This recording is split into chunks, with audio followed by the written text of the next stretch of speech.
Hello, everyone.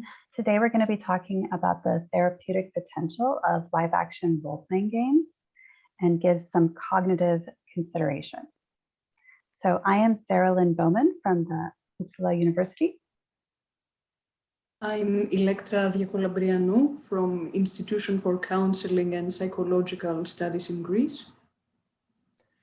I'm Josephine Baird from the Uppsala University. And I'm Josephine Westborg from Uppsala University. Wonderful. Next slide, please. All right, live action role-playing. Live action role-playing, or LARP, is a type of embodied improvisational performance. It involves spontaneous co-creation between players who are enacting characters in a fictional setting for a bounded period of time. It can be a short time or it can be quite a long time. And LARP is a means to playfully co-construct identity and reality within a group setting. LARP encourages things like agency, empowerment, an internal locus of control, identity exploration, experimentation with social rules, collaboration, and meta-reflection. Next slide, please. So LARP can be transformative, and we believe that LARP holds the potential to provide a vehicle for change processes to occur for all participants, and that even includes designers and facilitators. So we frame the idea of therapeutic LARP as a transformational container that creates a secure enough holding environment to provide a space for playful experimentation where more authentic expressions of self can emerge.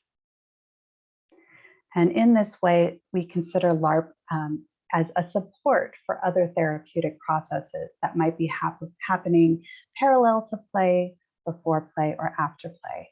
And these can include traditional one-on-one and group therapy, psychodrama and other forms of drama therapy, experiential therapy, adventure therapy, and then other activities such as journaling and debriefing. Next slide, please.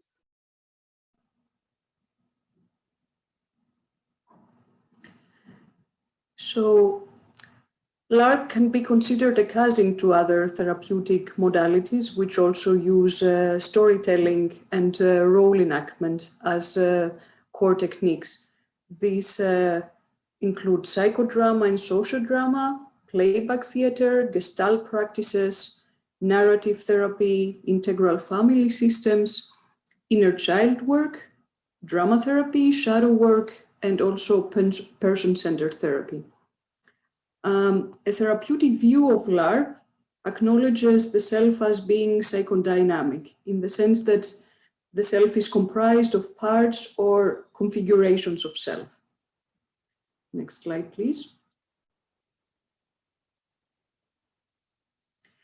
So, how this links with Larp and cognition. LARP can help develop metacognitive awareness through several interrelated processes, including theory of mind, in the sense of imagining another person's worldview, feelings, needs, and memories, perspective taking, adopting the viewpoint of another person through character enactment, dual consciousness, as the experience of identifying with the self and another person at the same time, empathy, developing emotional resonance with other frames of reference through character and narrative enactment, and also aesthetic distancing, artistic expression, the alibi of role enactment, and fiction, allowing distance for reflection. Next slide, please. So if we look at LARP as a vehicle for learning, LARP is used today as a method for learning and are then called edu-larp.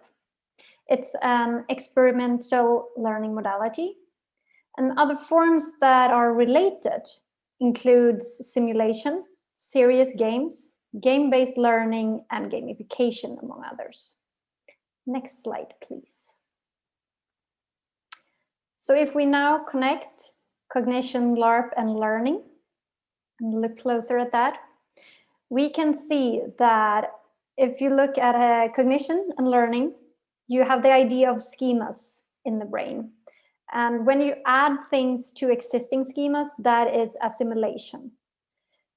If you try to add something and it doesn't match up, and you need to break down and change parts of an existing schema, that is accommodation. And this takes a bit more energy. But you could also add another layer on this, and that would be transformational learning. Then we are talking about restructuring full clusters of schemas. This would include all learning that brings about change to the learner's identity. It takes a lot of energy, and it only happens if it's not possible to fit it into the schemas or making small adjustments in any other way. If we look at defense against learning, there is a specific defense called identity defense. It evolves together with the identity, and it seeks to protect the identity. That means it's more often activated in relation to transformative learning.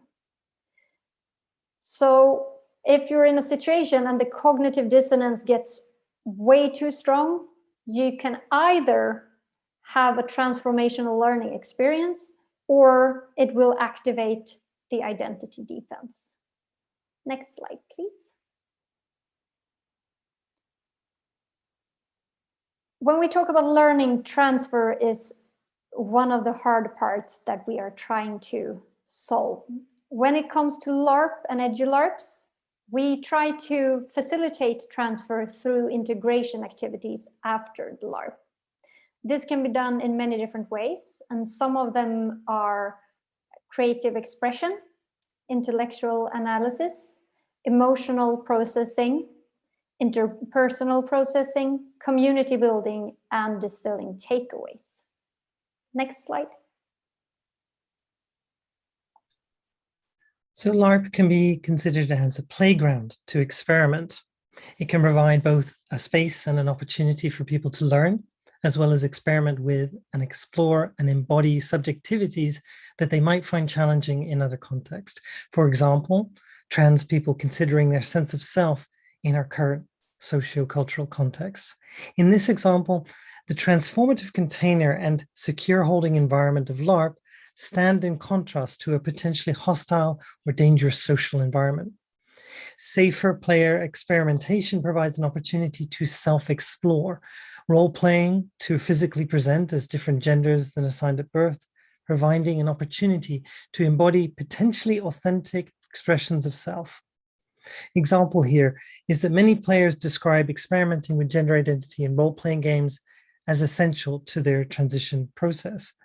This process can not only feel radically liberating for trans participants, but can be paired with adjunctive therapeutic modalities to aid in the process of transitioning gender socially outside of playful spaces as well. Now, this is a lot that we've gone through now. As you can see here are some of the references that we've included. They're on our slides. And thank you very much for listening. If you'd like to be in touch, these are our details.